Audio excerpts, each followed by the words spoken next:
చిత్తము నాలో జరిగించుమో దేవా, పనికొచ్చే పాత్రగా నన్ను వాడుకో యేసయ్యా. నీ కోసమేగా ఈ జీవితం, నీ సేవకేగా అది అంకితం.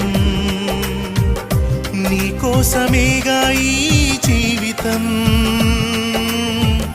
నీ సేవకేగా అది అంకితం.